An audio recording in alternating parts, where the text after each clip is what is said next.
Alright folks, welcome back. It's the home nations in the Premier League experiment, and we are going to begin this final episode, this third season complete of the experiment. It's the third of the three. We said we'd get to Euro 2020 to see what kind of impact it might have had. England, obviously runners-up in that World Cup in the last video in Russia. How did we do, or rather, how did all those nations do in the Euro 2020?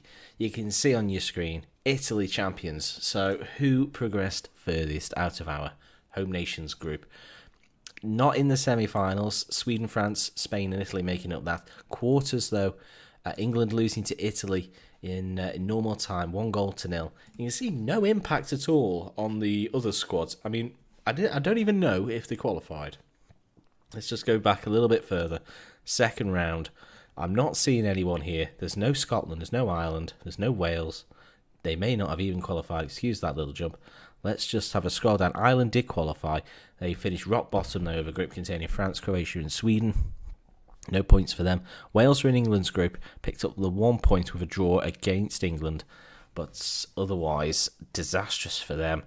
And no Scotland, no Northern Ireland, and that'll be a big disappointment despite the fact that the players have been playing together for 3 years now. No progression internationally. But how did we do in the Premier League? Of course, all the teams, we had Ireland were relegated in the first year.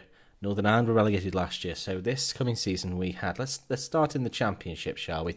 Let's see how Northern Ireland, relegated last year, got on in the Championship. Could they bounce back the way their rivals Ireland did? Well, there it is. There's the Championship. You can see, first and foremost, my Stoke City side, third, and still not promoted. Very irritating. But, bottom of the table. Northern Ireland, 34 points, relegated twice in a row. Down to League One if we would continue. Northern Ireland really in dire straits. Bottom. What can you say? I mean, did they release any players? It skipped over to the next season because we late run to the Euros. But otherwise, they only sold a couple of players, really. Michael McGovern and Kyle Lafferty leaving. So, really, what does that say about the actual togetherness of the squad when you think in real life how close Northern Ireland have been to qualifying for this year's World Cup and how well they did in the last Euros? Absolutely outstanding achievement by all involved. Because quite simply, the FM engine is predicting that if placed into the situation of playing league football, Northern Ireland would struggle to survive, and they're moving into League One, as it is in this save. I mean, what can you say about that, really? They've got a lot of players in here now who are simply academy graduates. So, it's not great, is it? It's an absolute disaster for them, to be quite honest. They've not really sold many players, so it's not like they could point to that. I'm looking for Johnny Evans, to be honest, and I can't see him. He's not in the reserves, is he? Perhaps this is more interesting. Players released on free transfers after at the start of this season that saw Northern Ireland relegated. You can see that Johnny Evans probably refusing to sign a new deal.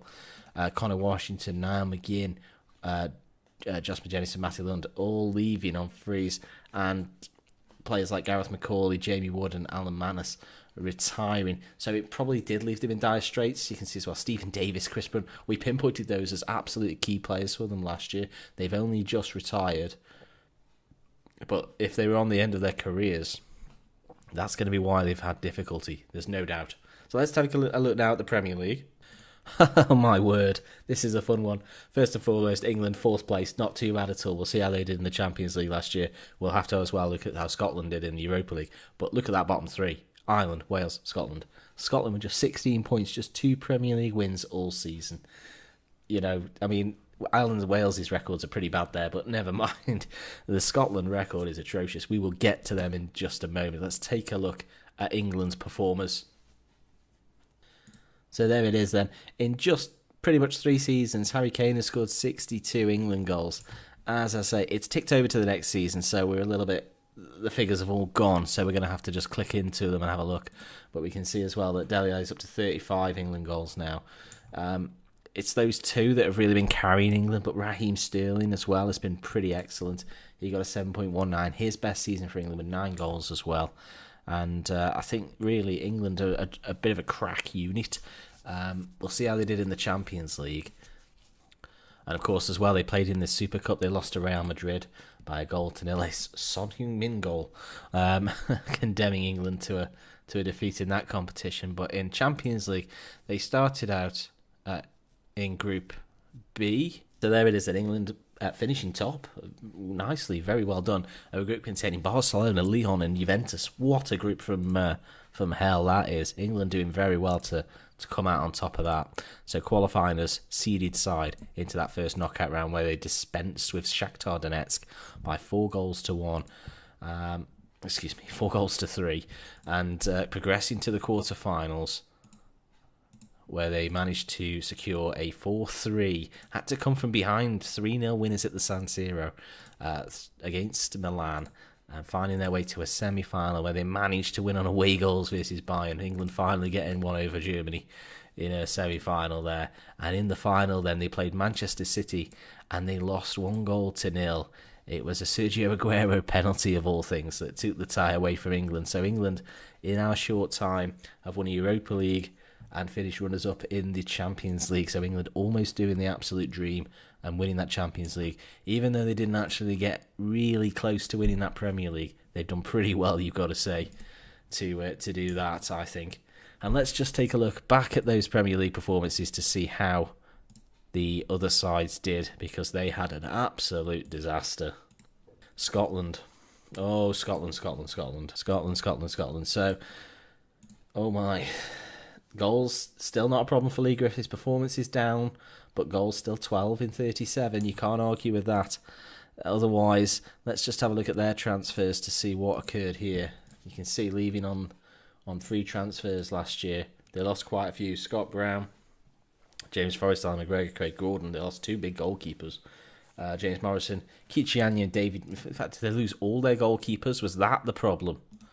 They got Ian Ball, who was a youngster coming through, not particularly good. You can see a lot of goals. He got 5.77. Maybe that was short-sighted in terms of not giving them a youngster in goal. But I simply called up who was available to the Scotland team. If Scotland haven't called up any young goalkeepers, then that's what they've got. So yeah, that's probably a key factor and a flaw in the experiment, you've got to say. So unfortunate for Scotland not to have been given a goalkeeper that could carry on the mantle. But that, all these sides had 24 youth recruitment as well. They've all got top class facilities, so if they're not producing the talent in 3 years, that's tough. They also did not give a new deal to a couple of those goalkeepers. They didn't all retire, so they chose to release these players. Bad choices all round, really. So that's Scotland. Let's take a quick look at... it's giving me the... Actually, that's not a problem because we can do it right here. Wales didn't do well either, but did better than the Scots. And have they managed to keep Gareth Bale? They have. I mean, he's not going to be happy playing in the Championship. He's the one big surprise for me. Just 19 goals in 89 Wales appearances. Decent-ish ratings and got back amongst the goals. 8 goals last time out. But you think, really, Wales should be sticking him up front, and that should be the way. You can see they've kept most of their good players as well, and I'm surprised that they haven't done a little bit better than they have. I mean, Danny Ward is a good goalkeeper. We can't see him here because we haven't really got a manager loaded with decent knowledge. But you can see as well, if we just take it back and have a look at the transfers here, they've not really sold anyone. They sold Jazz Richards, Sam Vokes. I mean, Sam Vokes was a good player. Sold him to Swansea. He scored a fair few goals for them. Maybe that was a big miss. Difficult to say what's gone wrong for Wales. I'm surprised at them. And the last team to check will be Ireland. So they were relegated on their return to the division. They were a bit of a yo-yo club, it seems. I mean, they've got a few players, Burnley and West Brom combined, perhaps. So maybe that's the bit of a seesaw, that kind of thing. So, I mean, Amador. He's Spanish, isn't he? Amador. That's a strange name. Anyway, they still got players like John Walters, 111 appearances for Ireland, doing pretty well. only got 4 goals for them last year after a pretty prolific campaign the year before, for him anyway, by his standards, 12 Premier League goals, very good. But ultimately, what's occurred? Let's just take a quick look. So they sold Shane Long, probably a big loss. Why make that kind of decision? Let's have a look at the freeze out. Who did they let go? No one. They haven't. So Ireland have only got themselves to blame. They've really kept their squad together. Whether they've been mismanaged, that kind of thing, who knows? And I said about it in the last video, but we forgot to take a look at it. Let's just look at the national sides that we've chosen, and let's just have a look to see who has been managers of these sides. So, obviously, the job was started off with, they've got through managers quickly. Martin O'Neill was sacked. They gave the job to Gus Hiddink. Bear in mind, these are going to be high-profile jobs. Gus Hiddink took the job, was sacked after not even a year. No one's actually managed these teams for more than nearly a year. They've had 1 season each. Ståle Solbakken, of course, former Wolves coach, sacked also. And then Thomas Christiansen, probably going to be sacked because he's just been relegated. So maybe that's a factor. Consistency of management as well. Scotland, less issues. Malky Mackay stayed in charge for 2 years and 124 days. Probably sacked at the beginning of this campaign after winning just 1 game in 6 months or whatever it was. Senel Gunes taking charge and has been for the rest of the year. Probably going to be dismissed.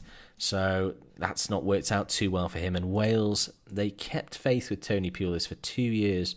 And again, probably after a bad start to this season, it's hired Michael O'Neill.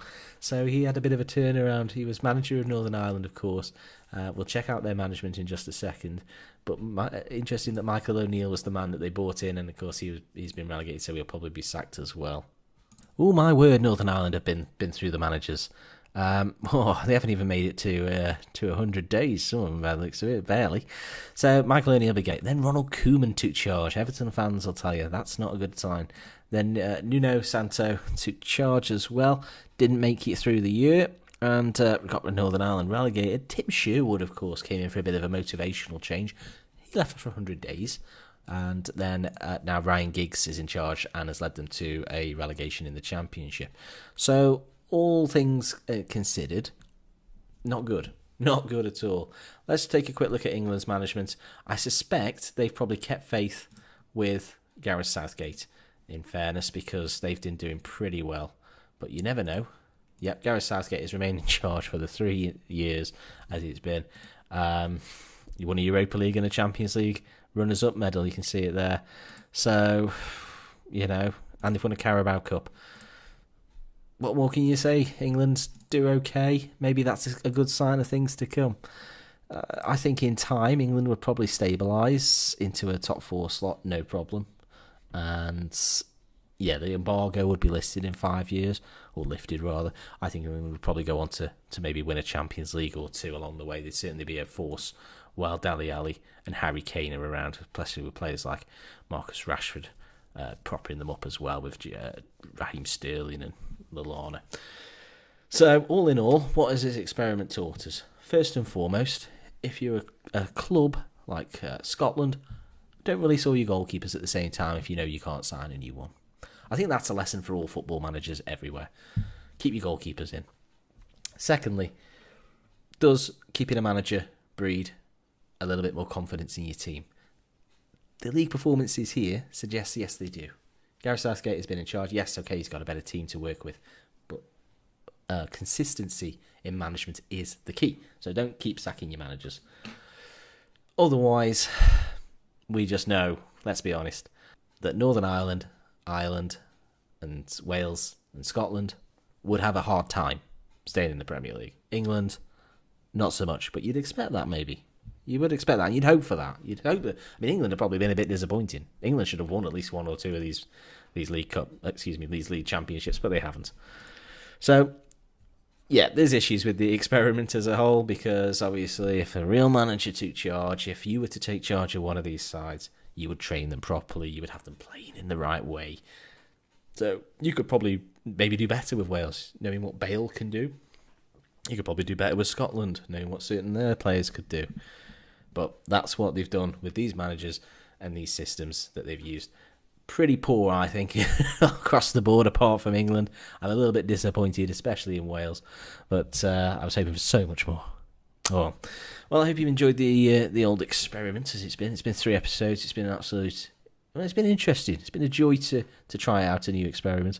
If you've got any ideas for future experiments that we might do, whether it be international sides moving into leagues, team swapping leagues, that kind of thing, maybe certain players swapping over, that kind of thing, do pop it in the comments. Let me know, or message me on the old Twitters at KnockItWide.